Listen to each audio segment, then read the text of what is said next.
안녕하세요. 정성산TV입니다. 오늘 소식은 문재인이 윤석열 대통령께 벌벌 떠는 이유 이미 터졌다라는 소식입니다.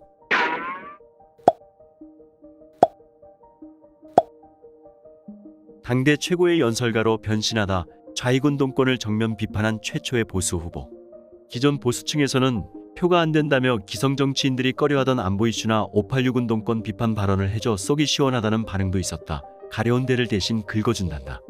윤석열 국민의힘 대선 후보 이제는 당선자가 표 안 되는 안보와 이념 문제로 정면 승부하고 586 운동권 카르텔 정교조 민노총 비판을 소재로 거침없는 연설을 할 수 있었던 자신감은 어디서 왔을까? 그 답 역시 그의 연설에 있다. 저는 여러분께서 불러주시고 이 자리에 설 수 있게 키워주셨기 때문에 국민 여러분을 제외하고는 어느 누구에게도 부채 없습니다. 여러분을 고통으로 몰아넣고 여러분의 허리를 휘게 만드는 권력, 비리, 부정부패, 기득권에 대해서도 단호하게 대결하고 싸우겠습니다. 부정 세력들, 국물도 없다. 윤석열 연설의 핵심 키워드는 부정부패 척결이다. 정치는 제가 시작한 지 몇 달 안 되지만 부정부패 사기 이런 거하고 수십 년 싸워온 사람 아닙니까? 그래서 누가 말하면 저게 거짓말인지 아닌지는 대뻔해 합니다. 도대체 누가 자기 사익을 위해서 뻔뻔하게 거짓말하는지 제가 딱딱 가려내서 국민 여러분께 그 실체를 있는 그대로 보여드리겠습니다. 민주당 정권 집권 기간 동안 도대체 누가 돈을 벌었는지 보십시오. 대장동에서 3억 5천만 원 넣고 8,500억 원 찾아간 그 돈이 누구 돈입니까?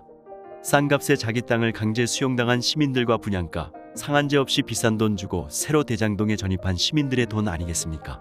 이재명 더불어민주당 대선 후보의 대장동 게이트의 몸통은 국민의힘이라는 적반하장식 발언에 그는 국민의힘 국회의원이 대장동 도시개발을 설계를 했습니까? 승인을 했습니까? 제가 이런 부패사범들과 수십 년을 싸워왔습니다만 부패사범 중에서도 아주 지독한 사람들은 다 이걸 남한테 뒤집어 씌웁니다라고 했다.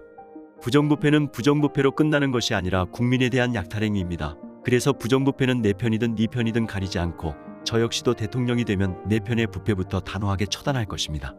민주당은 얼마나 잘못을 많이 했길래 부정부패를 엄단하고 법치를 세운다는 것을 정치 보복 프레임으로 만들어서 국민을 기만하는 것입니까?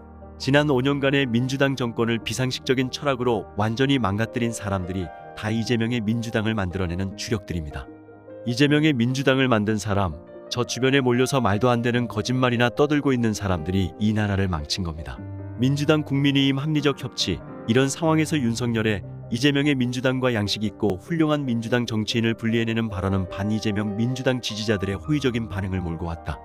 우리 민주당의 양식 있고 훌륭한 정치인들이 지금 이재명의 민주당 세력 때문에 길을 펴지 못하고 있습니다. 이분들이 우리 국민의힘과 합리적인 협치를 하게 하려면 어떻게 해야 되겠습니까? 여러분께서 이재명의 민주당에 대해 압도적으로 단호하게 심판해야 되지 않겠습니까? 그게 대한민국 살리고 국민의힘 살리고 민주당 살리고 국민통합 이루는 바로 그 길입니다. 불법을 저질러도 이 정권에서는 처벌받지 않는 특권층, 전체 임금 노동자의 4%만 대변하는 귀족노조 민노총은 선거 때면 민주당의 전위대가 되어 뛴단다. 아니, 전위대 수준이 아니라 민주당이 강성노조고 강성노조가 바로 민주당이라 했다. 문재인 대통령의 선거고 사람이 먼저다는 결국 민노총, 전교조가 먼저였다는 지적에 전교조는 명예훼손으로 윤석열을 고소했다. 2017년 선거에서 사람이 먼저다 했죠. 지금 사람이 먼저입니까? 민노총만 먼저고 전교조만 먼저입니까?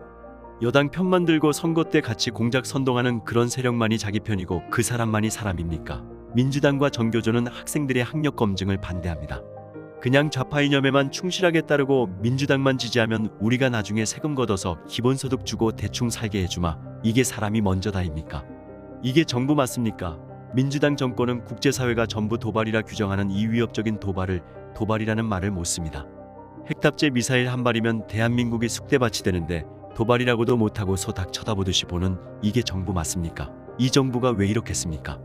이것이 바로 철진한 민주화를 위장한 좌파혁명 이념에 빠져있는 운동권 패거리 집단이기 때문에 그런 것입니다. 이 사람들은 기본적으로 사고방식이 반미입니다. 친북입니다. 그런데 우리 국민의 80%는 반미를 싫어합니다.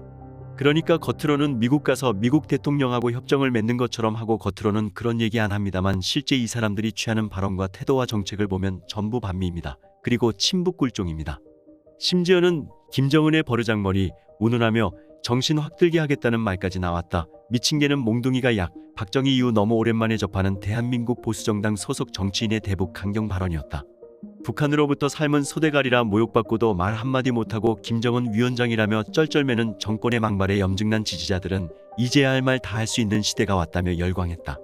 핵탑재 가능한 미사일 실험을 이런 도발을 하고 있는데 종전선언을 외치면서 북에 아부하고 김정은의 심기만 잘 살피면 우리 안보가 지켜지고 대한민국 국민의 안전이 보장되는 겁니까? 우리 수십만의 젊은 청년들이 왜 고생하면서 휴전선과 국경선을 지키고 있습니까?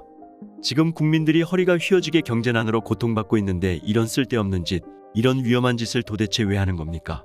저는 이재명의 민주당 사람들을 보면 정신 상태가 납득이 가지 않습니다. 안보가 경제의 기본, 우리나라같이 수출로 먹고 사는 나라한테 국가 안보라는 것이 우리 경제의 기본입니다. 북한에서 핵을 탑재할 수 있는 극초음속 미사일을 실험해서 우리를 위협하면 우리는 그걸 막아낼 수 있는 미사일 방어망을 구축해야 되는 것 아닙니까? 그거 구축하는 것이 전쟁광입니까? 김정은한테 조아리고 위장평화쇼하면 우리의 안보와 평화와 경제의 기초가 만들어지는 겁니까? 윤석열이 만들고 싶은 대한민국. 윤석열 정부는 자유민주주의와 시장경제를 바로 세워 위기를 극복하고 통합과 번영의 시대를 열겠습니다. 자유민주주의를 위협하는 철진한 이념을 멀리하고 국민의 상식에 기반하여 국정을 운영하겠습니다. 민주주의를 위협하는 부정부패는 네 편 내 편 가릴 것 없이 국민 편에서 엄단하고 우리 국민 누구에게나 공정하게 적용되는 법치의 원칙을 확고하게 지켜나가겠습니다. 오늘 소식은 여기까지입니다. 정성산TV 구독, 좋아요, 알림 설정 부탁드립니다. 감사합니다.